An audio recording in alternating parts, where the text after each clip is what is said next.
Hello everyone, मैं मधु गहलोत चेतक परिवार की ओर से लाइव स्ट्रीम में आपका स्वागत करती हूँ। बेसिकली आपको बता दिया गया है कि मैं आज क्या आपको पढ़ाने वाली हूँ। पार्ट्स ऑफ स्पीच इंग्लिश का एक इम्पॉर्टेंट बेस होता है। इंग्लिश को करने के लिए अपने को एक बेसिक से गुजरना पड़ता है और वो बेस होता है पार्ट्स ऑफ स्पीच। जैसे हिंदी में अपन सेंटेंस, फर्स्ट थिंग मैं आपको ये बता देती हूँ कि अपन कोई भी चीज करते हैं, लाइक आप अगर आप इंग्लिश के अंदर जा रहे हो तो आप उस लैंग्वेज के थ्रू जाओ जो आपको बहुत अच्छे से आती है। तो आपको बहुत अच्छे से आती है हिंदी, तो हिंदी से इंग्लिश के अंदर जाओ तो आपको बेटरली वो समझ में आएगी। हाँ, तो हिंदी के अंदर क्या होता है, जब अपन कोई सेंटेंस बनाते हैं तो उसमें कर्ता होता है, कर्म होता है, क्रिया होती है, विशेषण होते हैं, विशेष्य होते हैं। सेम थिंग यहाँ पे भी होती है। इंग्लिश के अंदर भी ये सब होते हैं। अब इनके नाम आपको पता होने चाहिए। कोई भी सेंटेंस को बनाने के लिए टॉपिक क्या था, जो सर ने आपको एक फॉर्म बना के एक पर्टिकुलर पिक्चर शेयर किया होगा, उसके अंदर बताया था कि मैं आपको ये क्या बताने वाली हूँ 15 दिन के अंदर। तो बेसिकली मैं क्या बताने वाली हूँ, पार्ट्स ऑफ स्पीच। स्पीच क्या होता है, जब भी हम कोई वाक्य बोलते हैं दैट्स कॉल्ड स्पीच। और उसके पार्ट, यानी कि आप कोई वाक्य बोल रहे हो उसमें क्या क्या पार्ट की नीड है। तो जैसे हिंदी में कर्ता, कर्म, विशेषणीय, विशेष्य वो सब है, वैसे इंग्लिश में ही noun, pronoun, verb, adverb, adjective, preposition, conjunction और इंटरजेक्शन, ये 8 पार्ट्स ऑफ स्पीच है। अब अपन धीरे धीरे इनको वन बाय वन करेंगे इन 15 दिन में। सबसे पहले हम वही चीज करते हैं जो इन सब चीजों का आधार होती है। तो आगे के पार्ट्स ऑफ स्पीच के लिए सबसे पहला जो आधार होता है वो आधार होता है नाउन। अगर हम नाउन को बेसिकली अच्छे रूप से कर लेते हैं तो बाकी के अदर टॉपिक सीखने में हमें इजी रहता है। अगर आपने नाउन नहीं कर रखा होता है, लाइक आप मान लो आप टेंस कर रहे हो और वहां पे आपको कोई बोले ये सिंगुलर वर्ब है इसलिए सिंगुलर नाउन है इसलिए सिंगुलर वर्ब लगेगी, देन हाउ यू आइडेंटिफाई कि ये सिंगुलर नाउन है। मैं वो नहीं कह रही हूँ कि आपने वो देख लिया कि SCEIS नहीं लगा हुआ तो वो सिंगुलर नाउन हो गया। ऐसा जब अपन 6th-7th में होते हैं ना तब तक होता है। जैसे जैसे आप बड़े होते जा रहे हो, जैसे जैसे आप अच्छे लेवल पे पढ़ रहे हो, वहां पे अब ये जरूरी नहीं है कि SCEIS लगा हुआ प्लूरल होगा और विदाउट SCEIS वो सिंगुलर नाउन में गिना जाएगा। तो लेवल का पढ़ने के लिए और बेसिक्स सारे क्लियर करने के लिए सबसे इंपॉर्टेंट टॉपिक होता है नाउन। नाउन की एक बेसिक परिभाषा जो हम 6th-7th में थे तो हमने संज्ञा के रूप में पढ़ी थी। क्या होता है संज्ञा? किसी भी व्यक्ति, वस्तु, स्थान आदि के नाम का बोध संज्ञा कहलाती है। मैंने बोला ना, आप हिंदी के थ्रू इंग्लिश के अंदर जाओ आपको समझ में आएगा। अब हिंदी में जब हमने ये परिभाषा पढ़ी थी ना, मैं अपना ट्रुथ भी बताती हूँ, जब मैंने पढ़ी थी ना तब यही था कि भाई यहाँ ये ही संज्ञा है, मतलब ये परिभाषा ही संज्ञा है। उस परिभाषा को कभी खोल करके समझाया नहीं गया, ना मैंने ढंग से समझा। मैं अपनी भी लापरवाही कह सकती हूँ। और कभी वो होता ना, अटेंशन मिला ही नहीं कि आपको ये पर्टिकुलरली समझाया जाए। नाउ अब मुझे पता है तो मैं आप लोगों को बहुत क्लियरली बताती हूँ कि किसी भी चीज का जो नाम होता है ना, वहां पे जो था ना व्यक्ति, वस्तु, स्थान, आदि, तो उस आदि में पूरा संसार आ जाता है। कहने का मतलब है नाम किसका नहीं होता, हर चीज का इस दुनिया में एक नाम दिया गया है। और जिसको एक नाम दिया गया है वो क्या है? नाउन है, वो संज्ञा है। कह सकते हैं ये पूरा यूनिवर्स जो है वो नाउन है।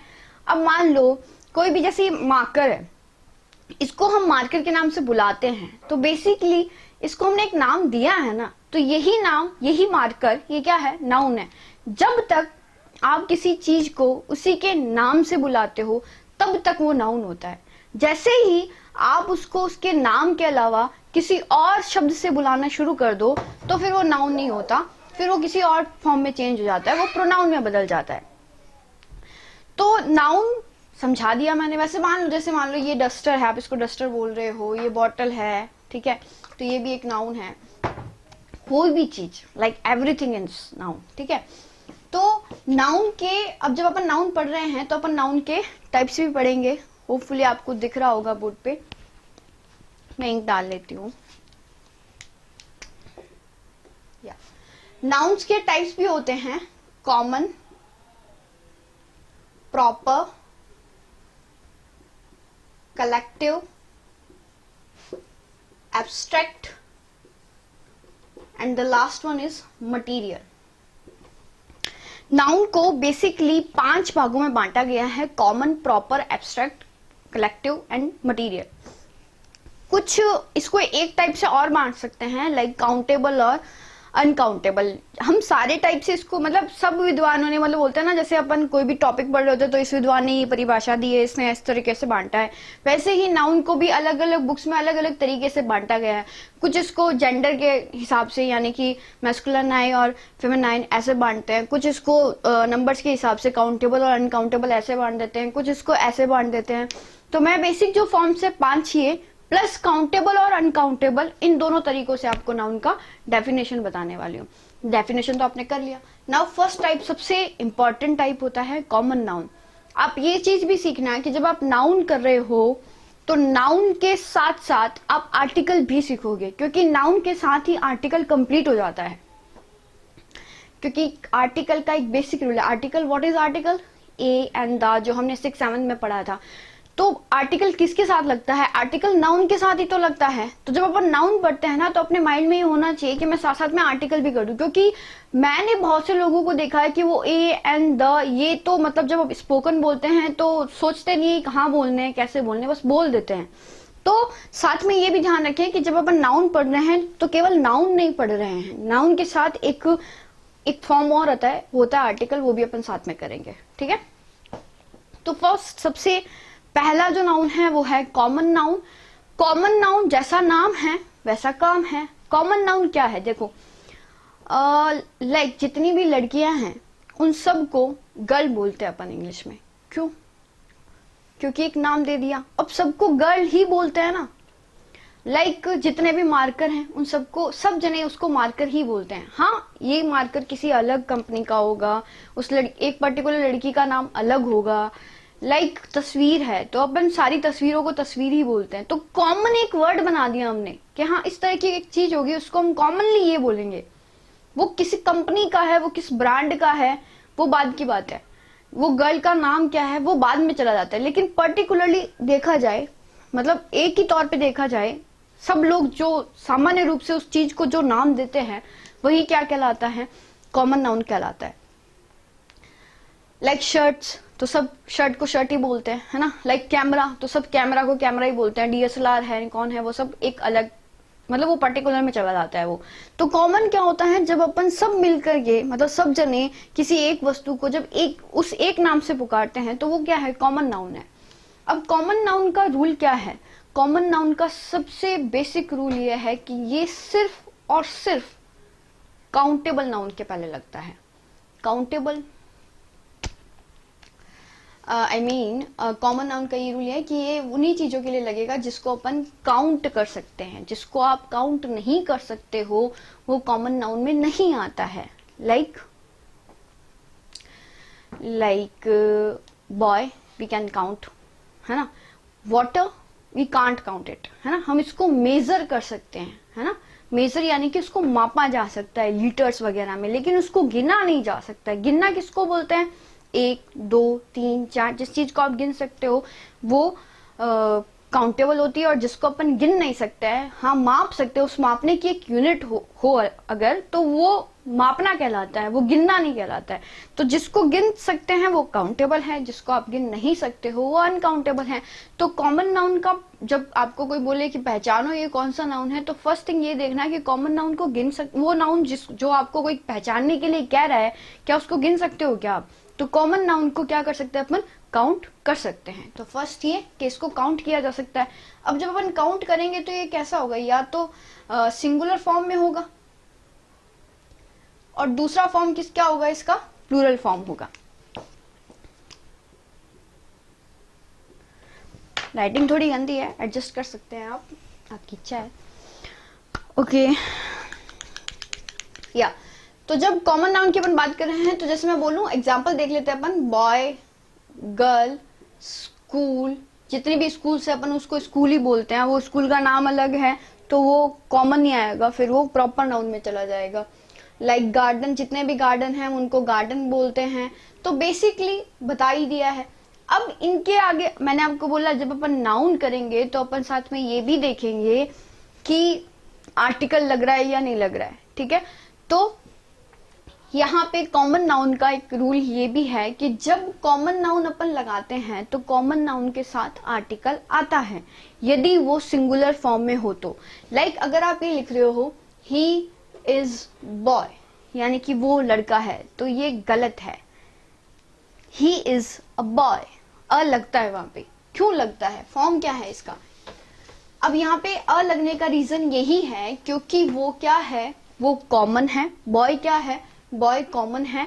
कॉमन होने के साथ वो क्या है, काउंटेबल फॉर्म में है, काउंट कर सकते हैं। और साथ में वो क्या है, सिंगुलर है। सिंगुलर है इसलिए इसका राइट फॉर्म क्या होगा, ही इज अ बॉय, ठीक है।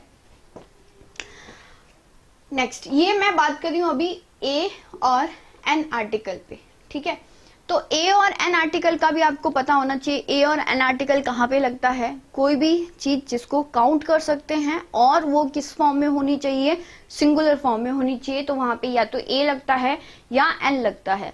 ए और एन के बारे में भी बहुत सी ऐसी चीजें हैं जो मतलब बहुत से बच्चे ऐसे बोल देते हैं कि एन हम वॉवल्स के आगे लगाते हैं। वॉवल्स जब उनसे पूछो क्या होते हैं, देन वही ए ई आई ओ यू। वॉवल केवल ए ई आई ओ यू नहीं होते हैं, आपको वॉवल का भी डीप मीनिंग पता होना चाहिए। जैसे हाँ, फर्स्ट लाइन जो मैं पूरी क्लासेस, जितने भी 15 दिन की क्लासेस है, उसमें एक चीज जरूर रिपीट करूंगी कि हम हिंदी के थ्रू इंग्लिश के अंदर जाएंगे। If your Hindi is strong, your English will be definitely strong, ठीक है। तो हिंदी के अंदर क्या है, स्वर किसको बोलते हैं, अ आ ई ई उ ऊ, जो 2 लाइनें होती है स्टार्टिंग की, उनको बोलते हैं। सेम बात है इंग्लिश के अंदर भी, उसी ध्वनि को यानी कि अगर अ आ ई उ ए ओ अंग ये देखने को मिले अपने को, यही ध्वनि अगर सुनने को मिले, तो वही ध्वनि इंग्लिश में भी क्या है, वॉवल है। लाइक अगर मैं एबीसीडी की बात करूं, A B C D E, अगर अपन ए को हिंदी में लिखते हैं तो ये कैसे लिखा जाता है, ए लाइक दिस। बी को हिंदी में लिखे तो बी, सी को लिखे तो स आता है, डी को लिखे तो ड आता है, और ई को लिखे तो ई फॉर इमली वाला आता है, ठीक है। तो ये यहाँ पे वॉवल का साउंड दे रहा है हिंदी वाला, यहाँ पे ये भी किसका साउंड दे रहा है, हिंदी वाला। तो ये हिंदी के साउंड में वॉवल है, इसीलिए ये इंग्लिश के साउंड में भी वॉवल है, ठीक है। लाइक एफ, अगर मैं एफ को लिखूं तो एफ तो ऐसे लिखा जाता है हिंदी में, ए और एफ, तो ए और फ, तो ये ए जो है ये क्या है, हिंदी में वॉवल है, तो इसलिए ये इंग्लिश में भी वॉवल हो सकता है। लेकिन किस कंडीशन में, देखिए अगर मैं बात करूं, आपको पढ़ना है, ये शब्द पढ़ना है, इसको प्रोनाउंस करो, इसको प्रोनाउंस करोगे तो ये क्या आएगा, फुलिश। तो फुलिश को अगर अपन हिंदी में लिखेंगे तो फ आएगा आगे, तो फ तो है ही नहीं वॉवल। तो जब एफ का एग्जैक्टली साइन एफ ही आए, जब अपन किसी मीनिंग को प्रोनाउंस कर रहे हैं और उस समय एफ का साउंड एफ ही आ रहा है, तभी वो क्या है, वॉवल की तरह कार्य करेगा, अदरवाइज वो कॉन्सोनेंट की तरह कार्य करेगा। लाइक मैं अगर एक सेंटेंस लिख रही हूं, ही इज अ बीएम, वो एक बीएम है, तो क्या है बीएम, यहाँ पे बीएम का फुल फॉर्म है बैंक मैनेजर, वो एक बैंक मैनेजर है। लाइक अगर मैं यहाँ पे बी एम साउंड करी हूँ, अगर मैंने इसको एब्रीविएशन में लिखा है, यानी कि इसको शॉर्ट फॉर्म में लिखा है, तो शॉर्ट फॉर्म में इसका प्रोनाउंसिएशन क्या हो जाएगा, बी और एम, है ना।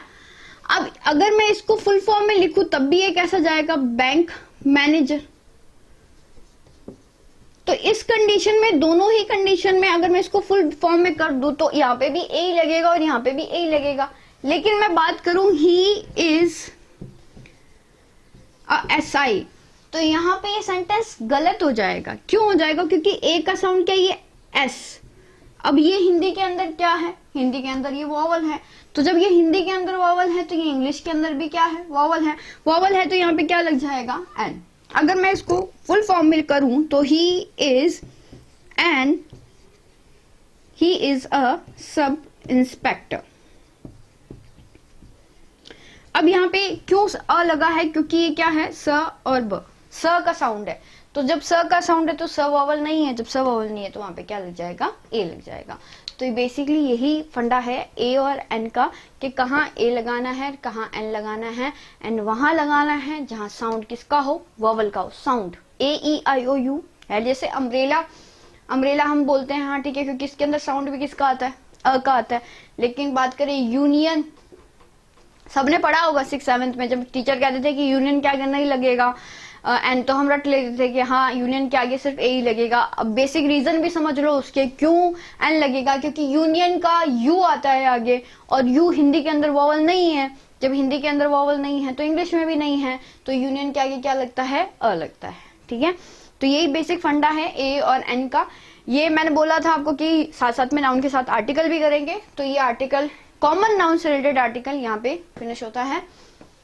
अब कॉमन नाउन की बात करते हैं। कॉमन नाउन आपको मैंने बेसिकली बता ही दिया है क्या होता है कॉमन नाउन, किस फॉर्म के आगे लगता है, सिंगुलर फॉर्म, मतलब कि इसको अपन काउंट कर सकते हैं, काउंट करने के साथ साथ इसको हम प्लूरल फॉर्म में भी चेंज कर सकते हैं, लाइक बॉय का बॉयज, गर्ल का गर्ल्स। अब इसको कंफ्यूज करने के लिए एक नाउन आता है लाइक वाटर। वाटर भी क्या है, कॉमन है, सब जने पानी को क्या बोलते हैं, पानी ही बोलते हैं। बट क्या हम उसको काउंट कर सकते हैं, कैन वी काउंट इट, नहीं, हम उसको काउंट नहीं कर सकते हैं। तो जब हम उसको काउंट नहीं कर सकते हैं तो वो कॉमन नाउन में नहीं आता है। तो आप अपनी कॉपी के अंदर एक नोट बना लो कि कॉमन नाउन कहाँ कहाँ लगेगा। फर्स्ट वो क्या होना चाहिए, काउंटेबल होना ही चाहिए, जिसको अपन क्या कर सकते हैं 1 2 3 4 5 इस तरीके से अपन क्या कर सकते हैं, गिन सकते हैं। ठीक है, सेकेंड फॉर्म इसका आप क्या लिखोगे, काउंटेबल के साथ साथ ये क्या हो सकता है, इसको सिंगुलर टू प्लूरल, इसको क्या किया जा सकता है, चेंज किया जा सकता है। ठीक है, और थर्ड फॉर्म इसका क्या है, जैसे वाटर का वाटर्स नहीं किया जा सकता, प्लूरल नहीं किया जा सकता, लेकिन इसमें जो भी कॉमनली जो भी वर्ड्स होते हैं उसको अपन क्या कर सकते हैं, इसको प्लूरल हम चेंज कर सकते हैं। थर्ड इसका रूल हम किससे रिलेटेड करेंगे, आर्टिकल से रिलेटेड। ठीक है, तो आर्टिकल में हमने क्या पढ़ा है, अभी ए और एन पढ़ा है, अभी द तो बाकी है। तो द किसके आगे लगता है, ये भी एक बेसिक फंडा है, द किसके आगे लगता है। अगर आप ये देख रहे हैं तो आप इसका स्क्रीनशॉट ले लो, या कॉपी के अंदर जहां पे भी आपको इसको लिखना है, नोट डाउन करना है, you can do it fastly.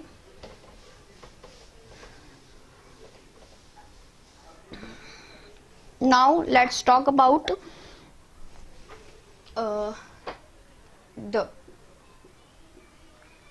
The कहाँ लगता है। देखो कुछ बेसिक रूल हैं इसके। एक तो ये कि देखो, जैसे स्कूल की बात करूं मैं, स्कूल, हॉस्पिटल, मार्केट, यूनिवर्सिटी, ये वो ऑफिस, ये वो वर्ड्स हैं जिनके आगे कई बार कॉपियों में या बुक्स में द लिखा हुआ मिल भी जाता है और द होता भी नहीं है। तो कहाँ द लगता है और कहाँ नहीं लगता है, तो समझ लो। जब अपन स्कूल के पर्पस से ही जा रहे हैं, या इनमें से कोई भी ऐसा वर्ड कि आप इस जगह जा रहे हो और उसी पर्पस से जा रहे हो, पर्पस का मतलब उद्देश्य, जब आप उसी उद्देश्य से जा रहे हो जिस उद्देश्य से यहाँ पे कार्य होता है, तो वहां उससे पहले अपने को द लगाने की नीड नहीं होती है। Like I am going to school, यहाँ सेंस ये है कि मैं स्कूल पढ़ने के लिए जा रही हूँ। I am going to college, यहाँ पे सेंस ये है कि हम कॉलेज पढ़ने के लिए जा रहे हैं। लेकिन अगर आप ये लिखना चाह रहे हो कि आप, जो आपका घर है वो स्कूल के पास है, ठीक है, लाइक आप ये कहना चाह रहे हो my house is near the school. Now इस स्कूल के आगे द लगेगा, क्यों, क्योंकि आप यहाँ पे स्कूल का जो वर्ड यूज किया है वो पढ़ने के सेंस में वैसे नहीं किया है जिनका बेसिक पर्पस होता है स्कूल का, आपने किसी अदर फॉर्म में स्कूल को यूज किया है। तो जब अपन किसी अदर फॉर्म में इन वर्ड्स को यूज करते हैं जिनके लिए बेसिकली ये नहीं है, अपन कोई, जैसे मान लो आप मार्केट में किसी से मिलने जा रहे हो, तो मार्केट का बेसिक पर्पस क्या होता है, मार्केट हम क्यों जाते हैं, मार्केट हम शॉपिंग के लिए जाते हैं। तो इफ आप मार्केट शॉपिंग के लिए जा रहे हो तो उसके पहले द नहीं लगेगा। लेकिन आप मार्केट में किसी से मिलने जा रहे हो तो उससे पहले द लगेगा। तो ये एक बेसिक फंडा है, ये पहला रूल है इसका। तो आप इसका स्क्रीनशॉट ले सकते हो कि ये जो वर्ड्स हैं इनके आगे द नहीं लगेगा। कब नहीं लगेगा, जब हम इसका इसी के पर्पस के लिए यूज करते हैं किसी भी सेंटेंस में। और नेक्स्ट,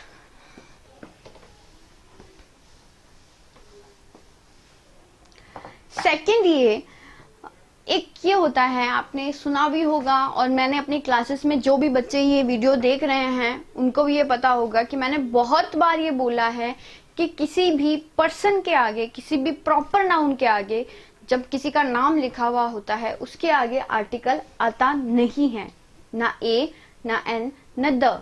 लेकिन कुछ अपवाद होते हैं, अपवाद हर जगह होते हैं। मैथ्स पढ़ोगे हर जगह आपको एक्सेप्शन देखने को मिलेंगे, तो सेम चीज यहाँ पे भी है। यहाँ पे भी कुछ ऐसी सिचुएशन है जहाँ पे किसी भी नाम के पहले आर्टिकल लग जाता है। तो क्या वो सिचुएशन है? अगर आप ये लिख रहे हो कि like mister Ramesh is my friend, ये बहुत से बच्चों को जो ये वीडियो देख रहे हैं उनको पढ़ने में ऑकवर्ड भी लग रहा होगा कि ये तो ऑब्वियसली मैम गलत है। बट गलत होने का रीजन क्या है? रीजन ये है कि मिस्टर रमेश एक प्रॉपर नाउन है, वो बॉय है, बॉय के साथ उनका एक नाम है पर्टिकुलर, तो जब उनका एक नाम है तो वो एक प्रॉपर नाउन बन गए हैं, और प्रॉपर नाउन बन गए हैं इसलिए उनके आगे कोई भी आर्टिकल नहीं लगेगा, नहीं लगेगा। रीजन ये होना चाहिए वो इंसान आपको जानता नहीं हो, आपसे अननोन हो। अननोन का मतलब जान पहचान नहीं हो। तो जब वो आपका फ्रेंड है तो जान पहचान तो है ही, इसलिए यहाँ पे अ का यूज क्या हो जाएगा? गलत हो जाएगा। अब कौन सी कंडीशन में ये सही होता है? लाइक मैं ये बोलूं, मैं मान लो मैं किसी घर से किसी रूम के अंदर आ रही हूँ और बाहर मैंने, घर के बाहर किसी एक व्यक्ति ने मेरे को बोला कि अंदर राम है उसको बुला दो, ठीक है, और उस व्यक्ति का नाम मिस्टर रमेश था, ठीक है। तो मैं जब राम को आके बोलूंगी कि रमेश आपका वेट कर रहा है, क्या मैं उस रमेश को जानती हूँ? नहीं जानती हूँ। तो उस सेंस में मैं क्या बोलूंगी? Mister Ramesh is waiting for you. एक कोई भी मिस्टर रमेश है जो आपका क्या कर रहा है? इंतजार कर रहा है। तो ऐसी कंडीशन में जब अपन किसी उस इंसान को जानते नहीं हैं, जब हम उस इंसान को जानते नहीं हैं तो हम उसके आगे क्या लगाते हैं? आर्टिकल लगाते हैं। और वो कौन सा आर्टिकल? ए या एन, ठीक है। तो mister Ramesh is waiting for you, ठीक है। तो इस कंडीशन में वो व्यक्ति आपको जानता नहीं है। क्लियर? नाउ आगे चलते हैं। ये हमने ए और एन कर लिया। द की बात हम कर ही रहे थे, तो द की प्रॉपर नाउन के आगे द कब लगता है? इंसान के नाम के आगे द कब लगता है? बेसिकली लगता ही नहीं है। जब हम किसी भी दो इंसान की तुलना कर रहे होते हैं और जस्ट लाइक का सेंस होता है, लाइक हम ये कह रहे हैं Kalidas is the Shakespeare of India. Now हम यहाँ पे ये कहना चाह रहे हैं जो कालिदास है वो इंडिया के क्या है? शेक्सपियर है।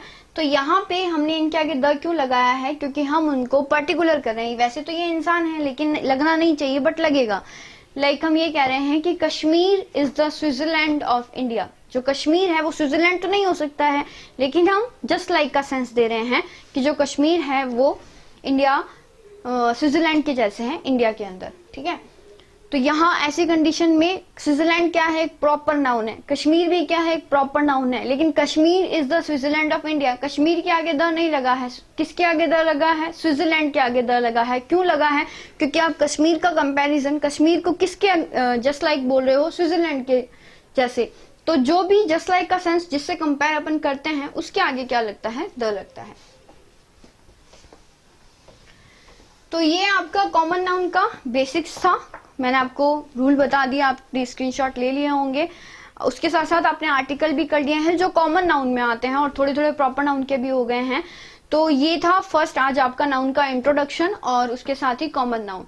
अगर आप नाउन नहीं सीखते हैं तो आपको टेंस, डायरेक्ट इनडायरेक्ट, मतलब नरेशन, वॉइस, इन सब के अंदर भी एक बेसिक प्रॉब्लम आएगी। क्योंकि जब वो वहां पे ये बोलेंगे कि इसके अकॉर्डिंग वर्ब लगाओ, ये सब्जेक्ट है, ये ऑब्जेक्ट है, आप जब आइडेंटिफाई ही नहीं कर पाएंगे कि क्या सब्जेक्ट है क्या ऑब्जेक्ट है, सब्जेक्ट और ऑब्जेक्ट बोलते किसे हैं, तो आप कैसे उन फॉर्म्स को करेंगे। तो जिस तरीके से मैथ्स में बड़े बड़े फॉर्मूला करने के लिए आपको प्लस माइनस करना आना चाहिए, वैसे ही इंग्लिश में बड़े बड़े रूल करने के लिए सबसे पहले क्या आना चाहिए? नाउन आना चाहिए। तो नाउन इतना इम्पोर्टेंट है।